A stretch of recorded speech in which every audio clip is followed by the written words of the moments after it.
Alrighty, let's get started here. So we are up to chapter 5.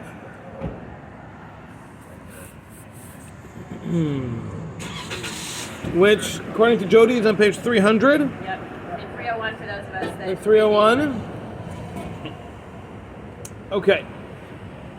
Alright, so, what we learned about previously was Shema and the Berachos Kriya Shema. So Shema and the Berachos of Shema are, they're very, very central to not only our belief system, but to the continuity of the world. So in order for the world to live anywhere above its very low baseline existence, we need to have this idea of Shema, which is the concept of people accepting Hashem as the ultimate, as the only true existence, and that everything else is a product of Hashem's will. And the Berachos Kriya Shema are there to draw our attention to the new renewal of the world that goes on constantly, and how that renewal is all-encompassing, and that's what the Derech Hashem are, to help us focus on the fact that that is all from Hashem as well. Okay, so that's the basic idea that we have covered previously. Yes? Okay. So, now we're going to go to the next section, which is Be'inyan Tefillah, the idea of davening. Davening here generally will refer specifically to Shemona Esrei, and Shemona Esrei will kind of help us understand the rest of davening too, but primarily Shemona Esrei is going to be the focus of his discussion. Now understand that Shemona Esrei is the main fulfillment of the mitzvah of davening. Now there is a disagreement that we mentioned as to whether that mitzvah is biblical or rabbinic, but there is certainly a mitzvah to daven, and Shemona Esrei is the main way to fulfill that mitzvah. Okay? All right. Yes, we started. Glad to hear that.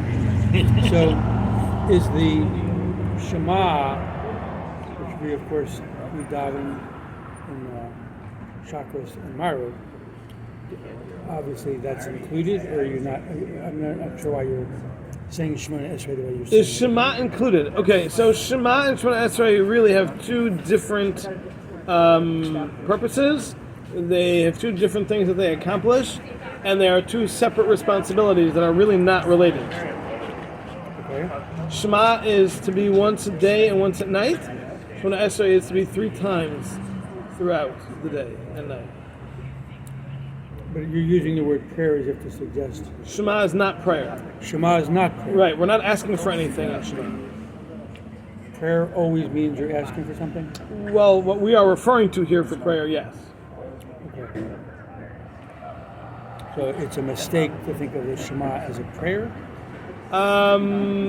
In a certain regard, it can be called a prayer, but as far as what we're discussing, correct. Okay. That would be correct. Appreciate it. All right. Anyone else? No. Okay. So, Michal says as follows. Inyan Tefillah, the concept of prayer is as follows. Kihine. Chaim. Yay, Brad back. Woo! He's the one who always does it. Yeah, he's paying attention. It's just for you. Being this far away. Just for you. I'm safe. It's It's safe. I know. I'm safe. Min hasidarim shesidram hachachma ha'elyainahu. Hashem has arranged with His divine system of wisdom. Sheliyais hanivraim mikablim shefa mimenu yizbarach. Since creation and all creatures receive shefa from Hashem,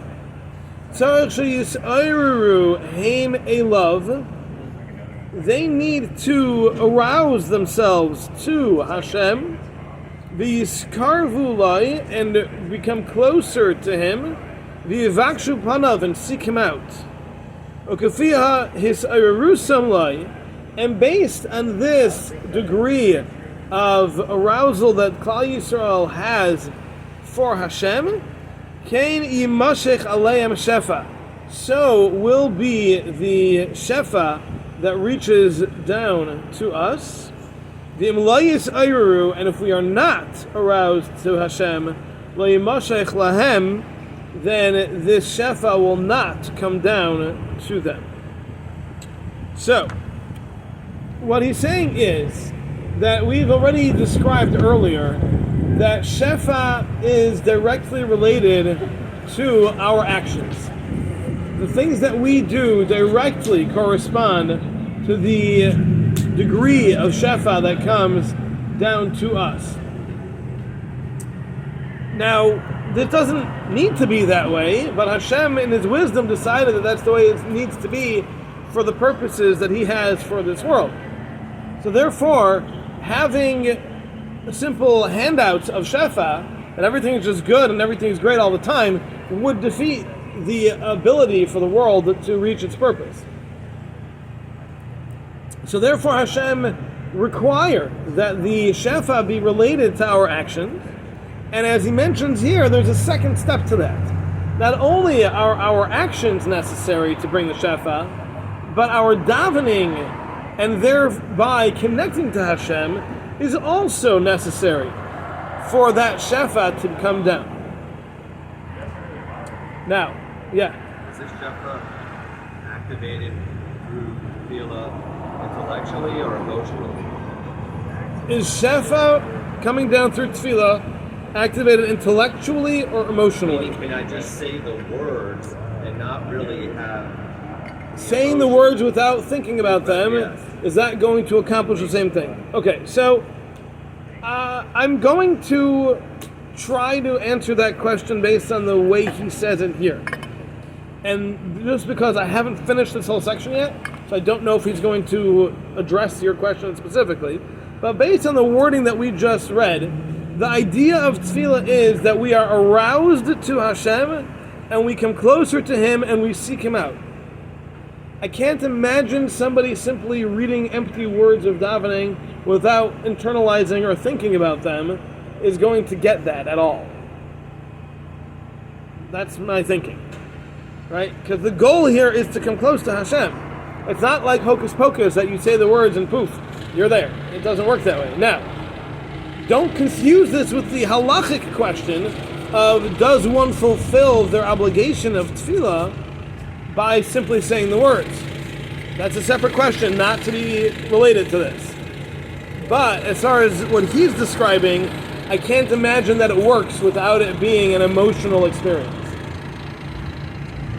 Okay? If somebody makes the point, though, of sitting down or standing up and saying and davening, then that purpose of making that effort, I mean, achieves what you're saying we need, because they're not doing it just, I mean, I guess maybe there are people who are just doing it because it's rote, whatever, because it's habit. Yes. Or if you're reading it in Hebrew but don't understand Hebrew Don't that understand it. well. Okay. All right. I like for instance, I know what each paragraph is about, but I don't know word for word, like every sentence. Right. Okay. And even like I have to admit that when I read my Tehillim, like my mind wanders.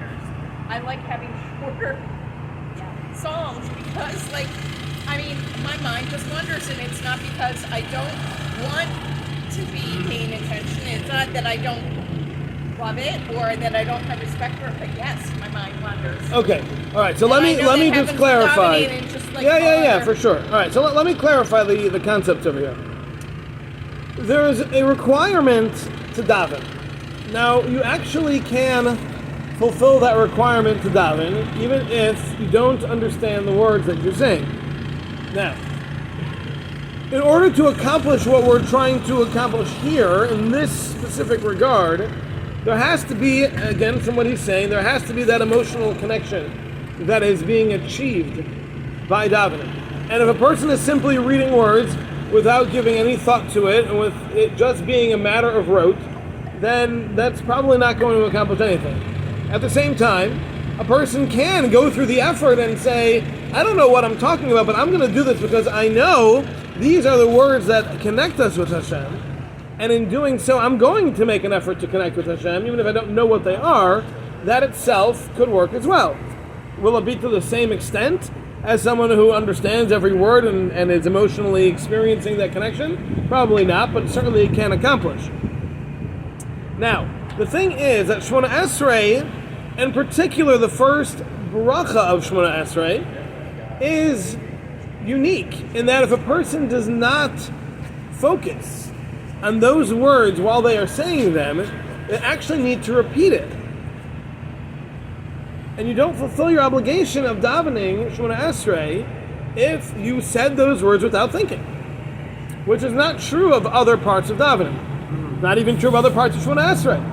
Modim, according to some, is the same, but other than that, all of davening isn't that way. So, at least when it comes to the first part of Shemona Esrei, if we're not focusing on the words that we're saying, then we really are missing the point. We really are missing the boat.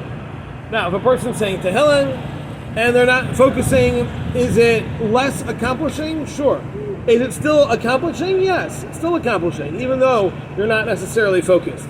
But when it comes to the first bracha of Shemona Esrei, saying the words without focus might actually not be accomplishing anything. So in that sense, it is very unique.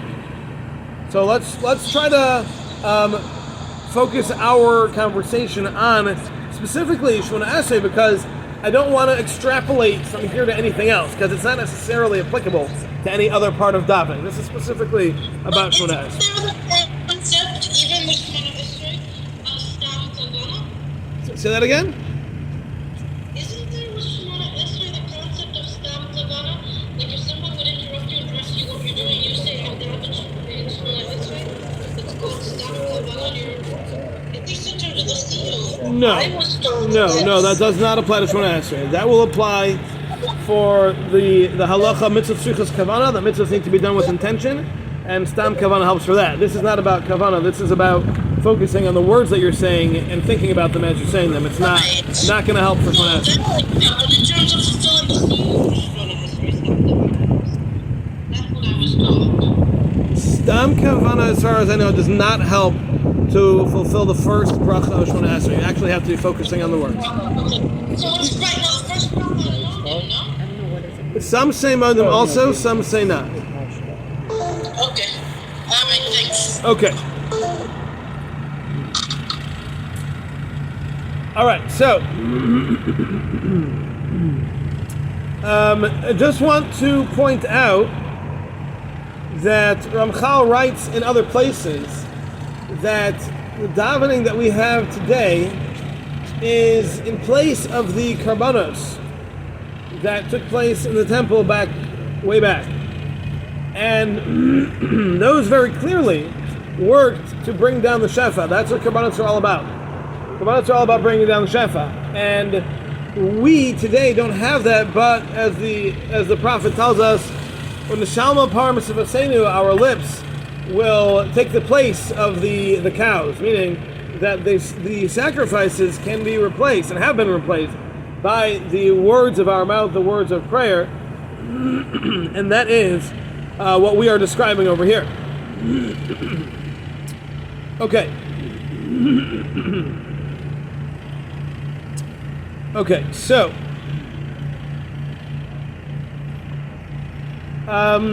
in Adi Bamaram, another one of the Ramchal's works, he brings a very important element, or I shouldn't say that. I guess it's a very prime example of where we see this, and that is that when the world was created, it was desolate. Hashem created all the vegetation and the trees and all of that, but they were not above ground. They all remained beneath the surface of the earth. The world was water and arid, dry land that had nothing growing. And Adam was created into that world. That's the world he saw. A barren, bare world with animals walking around, nothing to eat, and just desert everywhere. Why? Why was the world made that way? So the Gemara tells us, because there was no one to daven for rain. That's what it says. Because there was no one to daven for rain. So what does that mean? What that means is that Hashem was teaching Adam, and through him, all of us, that in order for the world to function, in order for the world to sprout, there has to be davening. Davening is what makes the world work. Without davening, the world doesn't function. And that's exactly what Ramchal is describing over here. Even though, yes, Shefa is connected to action, it is also connected to davening. And davening is what brings that Shefa. So when Adam came into the world and he saw nothing, and he understood this is not the way the world is supposed to be, so he asked Hashem, make it work. And what happened? It rained, everything sprouted, and the world began to flourish. So that lesson is the way we need to view our davening. The world will be desolate without our davening. And our davening is what makes the world flourish. It's what keeps the world functioning. And that is our responsibility. Daily, 3 times daily, really, in order to keep the world up and running. Okay? Okay. Hine. Hi. Ha'adam baruch hu chafetz. Hashem wants. V'roitze, another term for wanting, desiring. Shetirme toivas berua b'chol zmanim. That goodness should always increase upon His creations. Ve'echin lahem avodah zu dvar yom b'yomei. And Hashem prepared this service in order to bring that shefa every day down to His creations. That through the shefa, through the davening, the shefa of blessing and of success will come to the world.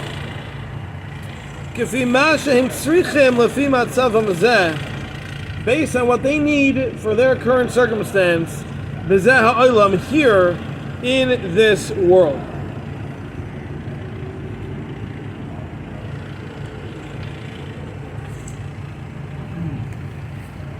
So this is the basic idea. And this is step 1. He's about to take it a step further after this. But let's just understand step 1. The world is designed in a way that we need to daven to receive goodness. That is why Hashem gave us the mitzvah to daven.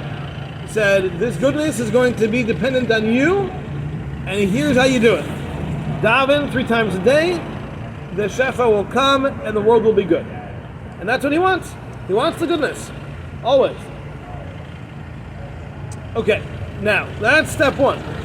Michal continues, there is something deeper to this idea. And this is Nasan la'adam sleeping. Nasan la'adam. Yeah, that's right. Nasan la'adam deya gave to mankind understanding.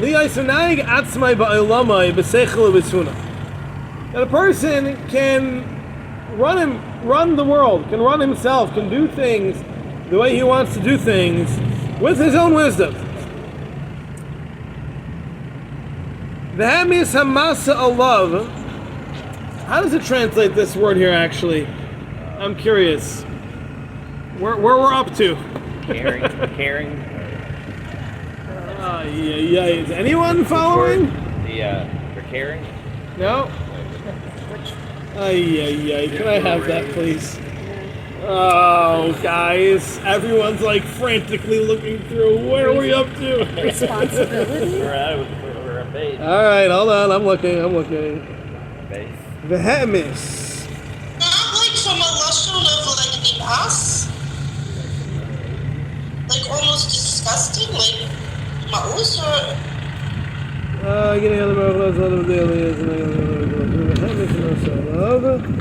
Given. Properly? Given. Given the intellect. Yeah. How does it? Hermes. How does it get All right. from there to given? Given What is the Hamis Hamasa Alav. All right. Yeah, man. How? Okay. Okay. All right. I'm. This is a new term for me. I haven't come across the term Hamis to mean give before, but okay. That's what it says in mine also. I was curious if anybody else has said a different term, but I guess not. Okay. So, V'hemis ha'masalo v'lias v'fakeach al tzrachav kulam.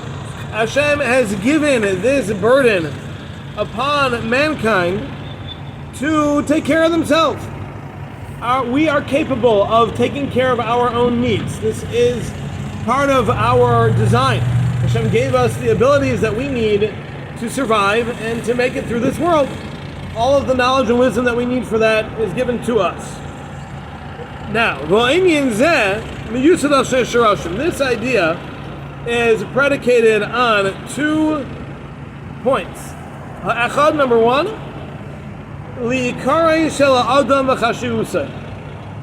regarding the honor and the value, the stature of man. That mankind was given this wisdom and this understanding, this intelligence, as opposed to the rest of creation, to be able to take care of ourselves, to lead ourselves appropriately with our own needs. And the second concept, is in order that we should be involved in the world, and to be connected and intertwined and involved in the workings of the world. And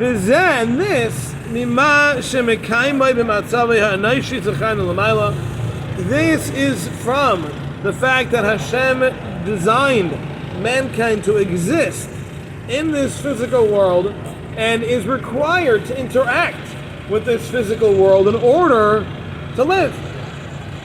And this is the way of the mundane, not the holy. And this is what's necessary during this time, meaning during our lives here in this physical world. The way Hashem arranged the runnings of the universe. So what he's saying here is that Hashem put us in this world, as we've mentioned, which is physical, even though we are spiritual.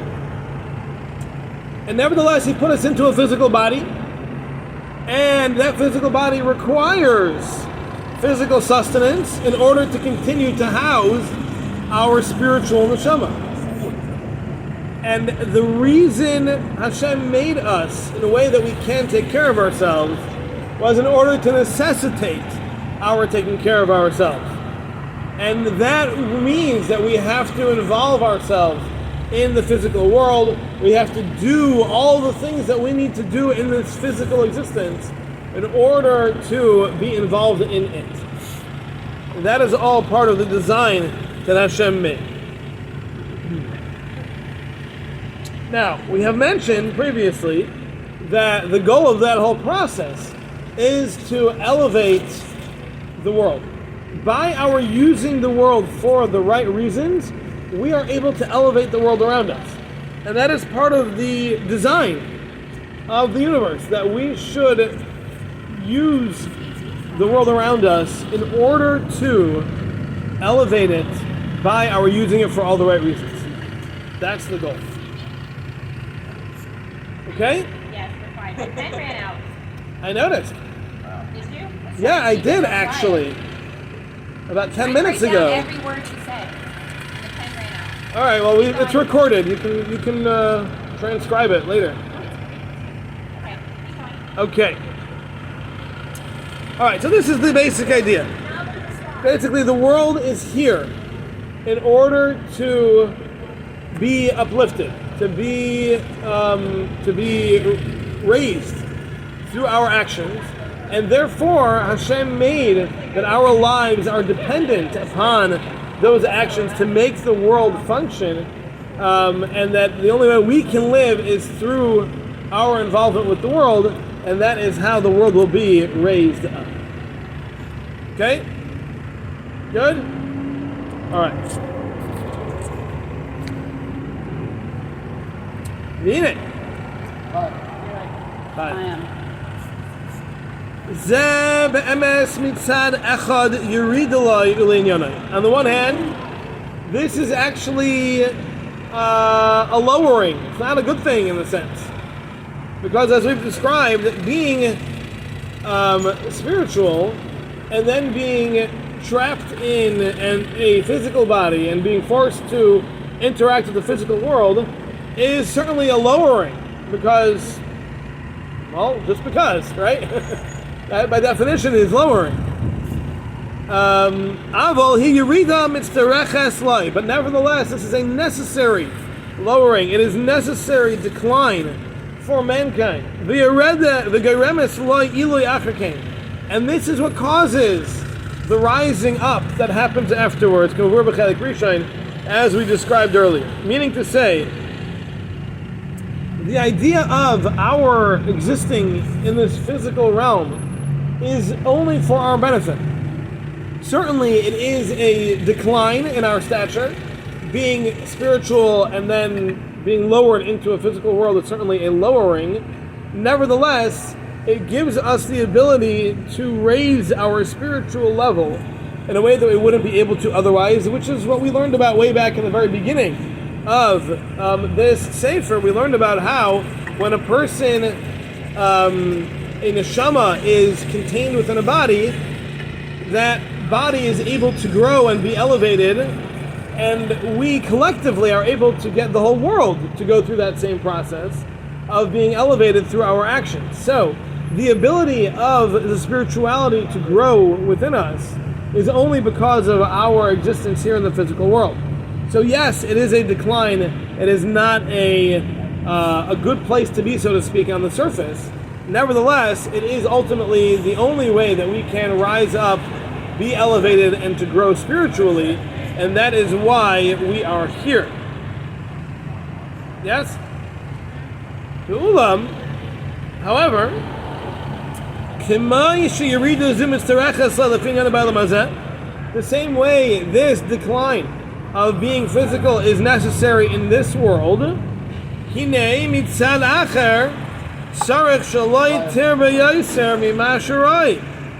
have to be careful that we don't get overly involved in that physicality.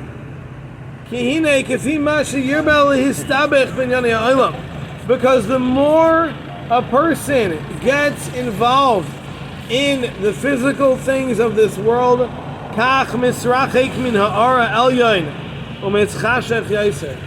so to that ratio, to that same degree, is a person distancing themselves from that light of Hashem, and he is darkening the world. So this is a critical line right here. This is the lesson for life, right here. The more involved we are in the physicality of the world, the more we are distancing ourselves from Hashem's light, and the more darkness we are bringing into the world. Now that's a lot. That's a lot. But ultimately, the life of a Yid is to focus on this, to understand this, and to live by it. Because this is the underlining factor. Everything comes down to this. All of our decisions in life ultimately come down to this question. Are we focusing on the physical things of the world, or are we focusing on our spiritual growth? And that includes everything. What flavor drink we're going to buy inside. All these things, every seemingly mundane decision, and certainly the very significant decisions of, who am I going to marry, and where am I going to send my kids to school, and am I going to keep shop? Like, these are all questions that we know are very much dependent on this point. But even the most mundane things, they're all dependent. They all revolve around this question. And that's his goal. He's saying here that Hashem put us into this world and necessitated that we involve ourselves with this world, and yet we have to do everything we can not to let that go overboard, not to let that get out of line. Because one step too far, and we've misused the whole thing. We've misused it, and we're accomplishing the opposite of what we're trying to accomplish. By focusing properly, we're bringing all this light, we're bringing all the shefa. Shefa is going to come. But if we don't, and we start going the opposite direction, then instead of bringing that light and that shefa, we're doing the opposite, and we're bringing the darkness into the world. We are distancing ourselves from ruchnius, from the spirituality, and that is obviously going to be very, very counterproductive. Now, I'm just going to add my own 2 cents over here. You're welcome. This requires a very, very high level of intellectual honesty. You have to be honest with yourself when you're asking these questions. When I say I'm getting the new car, you have to be really brutally honest with yourself and say, why am I getting the new car? Why am I getting this car? Why am I getting a new car at all? Why am I specifically looking for this feature or that feature? And you have to be really, really honest with yourself. Are these decisions spiritually focused or not?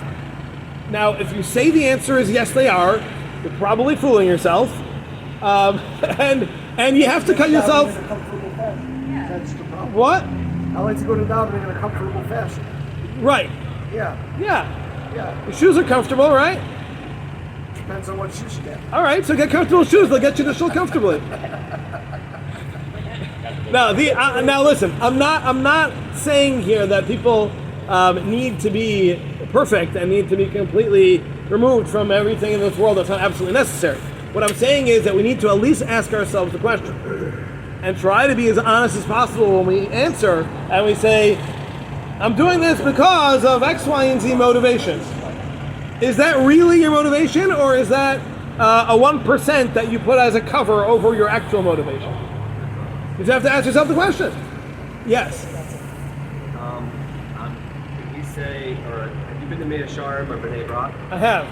Okay, so when Mea Sharm and B'nai Brak is, to me, my experience there being an American and being a taste in materialism, there is the quintessential lifestyle of maybe what we should all be striving for in some capacity, even though we don't live there.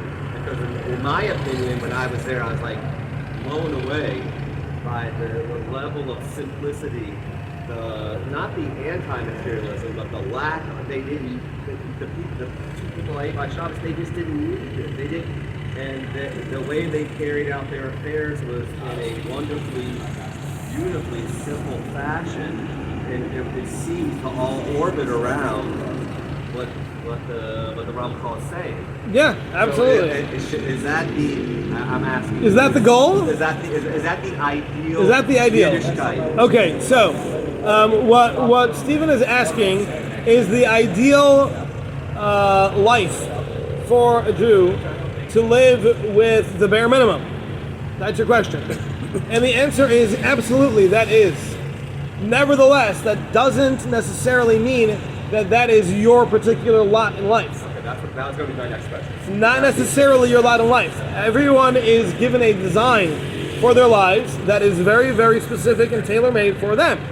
And if you are blessed to live in a country in which living without 2 cars and 6 bedrooms is unheard of, that means your lot in life is not to live like they live in Mea Sharm. It's not your lot, because then you wouldn't be here.